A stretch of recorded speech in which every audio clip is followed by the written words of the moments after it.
from the Lucy Rose Clinic. I'm one of the naturopaths here. Sorry, I'm late for Facebook Live. Today's subject is hack your hormones for better productivity and workouts. So I learned a lot myself today. And I can really advocate for listening to your body, working with your body, and really listening to how our hormones ebb and flow throughout the month, and how working with them can really improve your overall productivity. And your working with your energy levels can really improve the effectiveness of your workouts. And we all know that when we're productive and we've got lots of endorphins from exercise and everything's ticking along nicely and we don't feel overwhelmed, it'll have a knock-on effect to improving our relationships too. So quick, let's have a little show of hands. Drop me an emoji in the comments if you've ever felt like Wonder Woman one week and then barely able to get off the couch the next. I'm going to put one in there for myself. It's not that we're broken. It's not that something's broken. We're just not synced with our natural rhythm. You know, in the modern day, we are so busy. There's so much we want to achieve. There's so much we want to do. There's so much we want to see in life. We want to lead such full lives. And I think, you know, it's quite common to get frustrated when you can't maintain that relentless pace for every day of the month. But when we break that down into our different phases and you have a better understanding of those natural ebbs and flows, you can plan what you want to do in the month to complement that. And that will give you a far greater sense of achievement, and you'll feel much more in tune with yourself, much more grateful to, or be filled with gratitude. That's a better word than being grateful. You'll be filled with gratitude towards yourself when you listen and pay attention, work with your body, not against it. And of course, tick things off, which we all like to do. So let's talk about how crucial it is as women to have an understanding how our hormones create a cascade effect throughout our cycle. So we're going to begin by diving deeper into each phase. So we're going to begin with phase 1 being the menstrual phase, which is day 1 to 5, day 1 to 7 for some of us. The technical details for this are our pregnenolone levels are crucial during this phase because they're the building blocks for all of our sex hormones. During this phase 1, during the menstrual phase, our body is more sensitive to stress. I always like to say we have reduced resilience to stress because I think that sounds nicer than being extra cranky or extra teary. But we do, you know, from a biochemistry perspective, we are more sensitive to stress. We have lower tolerance for things that stress us out. And this can trigger something called the pregnenolone steal, where our body diverts hormone production away from other hormones into stress hormones instead, because we're literally feeling the stress more. This phase significantly impacts our blood sugar regulation and our metabolism. You know, where those sugar cravings come in for some of us. So a great way to reframe this is to think of it as your reset phase, right? So it's the best time for strategic planning and reflection. It is our most intuitive time. So it is a really great time for setting big goals because we're a little more sensitive to those around us, but also to ourselves, to our environment, everything. Everything's a little more heightened. And that is a really great place to be for setting goals, reflecting on how far you've come, acknowledging the wins that you've made over the past month or the past year, whatever you like. And in terms of exercise, this is the week you want to do your lightest forms or your gentlest forms of exercise. So things like yoga, yeah, or stretching classes. You want to avoid anything too strenuous at this time because your body is feeling, body needs gentle. We need to be gentle. And some of us need to remember how to be gentle with ourselves. So the second phase is the follicular phase. So this is usually day 6 to 7 to day 14. key hormone actions are our body increases its nutrient uptake and hormone production. This phase is crucial for setting up proper thyroid function, which directly impacts your energy levels. You will notice, if you pay attention, you will notice that your energy will gradually start to rise. And our exercise capacity increases because our body is optimizing glucose utilization, or it's better at utilizing producing energy in the body. It's a great time for starting new habits because you usually get a little lift in mood. Possibly you might notice this more if you're prone to feeling quite a little low or a little quieter during your first phase, your menstruation phase. We can call the second phase your rise and shine phase, because that is literally it. Day by day, you sort of lift, your energy lifts, your mood lifts. It's such a good time for starting new habits because we'll get that sort of natural sense of motivation. And it's a really great time to start increasing exercise intensity. I'm just going to put a caveat there, though.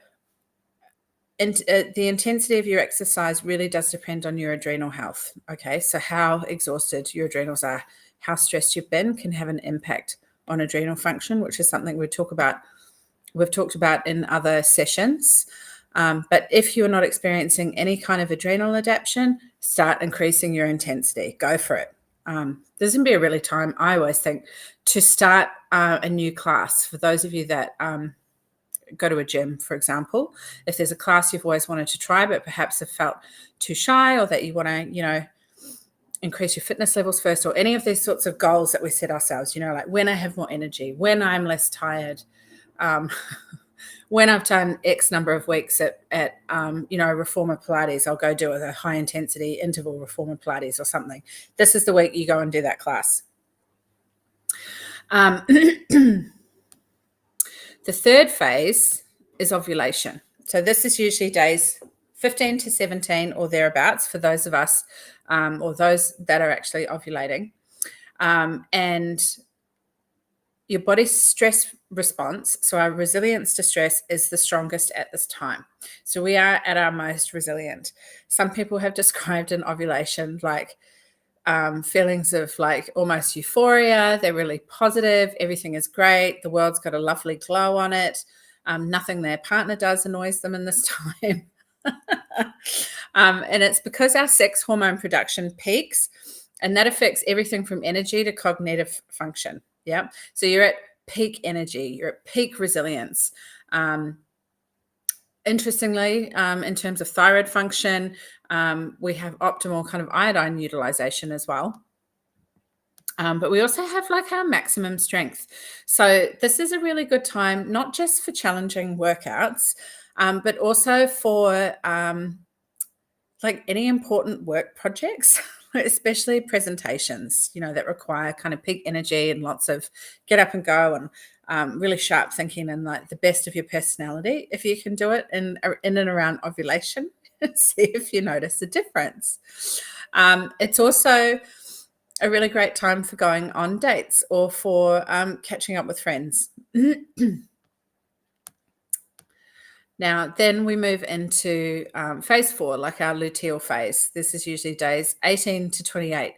And this is at a time of like really great complexity. I mean, we are complex. The hormones on our body are complex. Humans are complex individuals. Women are particularly multifaceted and glorious creatures who are capable of huge change on a daily basis. But in the luteal phase, the hormone interactions are the most complex. So this is the phase that really influences blood sugar regulation, and our specific need for specific nutrients can change dramatically. And stress management becomes crucial as cortisol sensitivity increases. Yep. So this is the phase, the second half of our cycle, where it's most important to listen to our body and listen to our intuition about what we need. So if you are feeling more stressed than usual, what steps can you take to moderate that stress response? Do you need to review your obligations for the week? Is there anything that you can downscale? Are there any extra kind of steps you can take that make you feel good, like a session at the sauna at the gym, for example, or maybe there's, like a coffee date with a best friend or something that's going to kind of nourish your soul as well as the rest of you. Because our energy really does start to decrease as we move back into that first phase of menstruation. You want to look at more moderate movement in this time, or you want to at least incorporate gentle, nourishing forms of exercise, as well as your more high intensity workouts. And maybe as you lead into that sort of the latter part of the luteal phase, maybe you reduce the number of high intensity workouts that you do if your body doesn't have the energy for it. So if you have plenty of energy, great. Go and do whatever you want to do. Whatever feels good, I think. But if you're feeling more tired than usual, and you may vary from month to month as well, then listen to it. Maybe, change up what you're doing a little bit. Be kinder to yourself. Really do listen to your body's signals. And if you're starting to feel like stressed or overwhelmed, think about what you can do to moderate that. Especially, we've got to have a special consideration when we kind of get to 35 plus. That's when hormone fluctuations can become so much more pronounced, really requiring additional support. And also, as we move into that late reproductive stage, before sort of perimenopause really hits, the interaction between thyroid function and reproductive hormones can become more complex. And, as early as 35, people notice these changes. Yep. So there might be certain intensities to aspects of their cycle, or things that didn't bother them before bother them now. And that really is something to be mindful of. So there's a couple of things that you can do as well when it comes to understanding your body's signals. And that's things like your basal body temperature can provide really crucial insights into hormone function. Consider that exercise needs to be matched to your adrenal health status. Yeah. We talked about that a little bit before. There are, if you've been chronically stressed for a long period of time, your body's physical response to stress can become more pronounced, and things that used to uplift you or give you more energy can actually make you feel more tired. And that's quite prevalent too in terms of types of exercise. And then our nutrient requirements can shift as well throughout our cycle.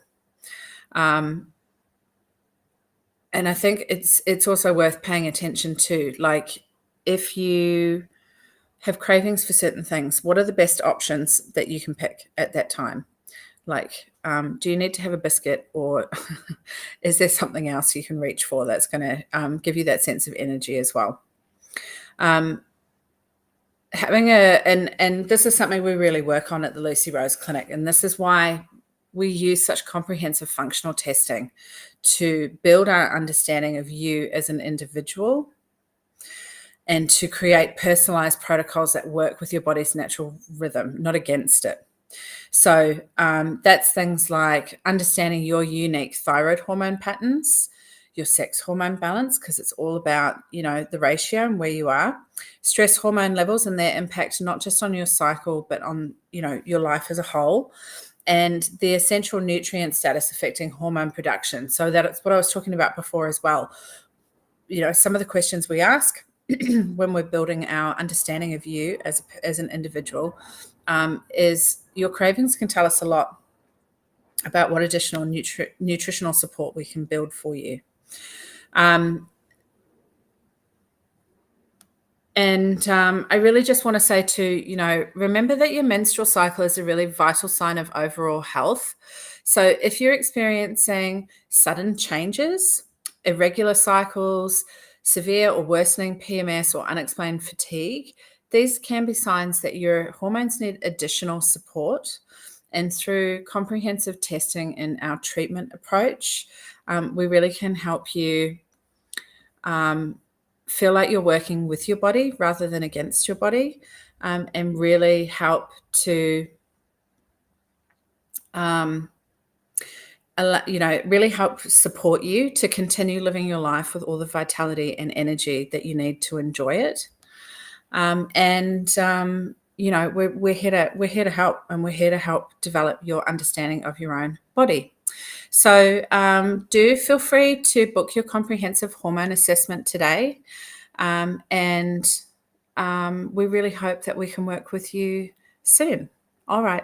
Until next time, take care of yourself, make good choices, be gentle, be kind to yourself, and listen to your body's signals. All right. See you later.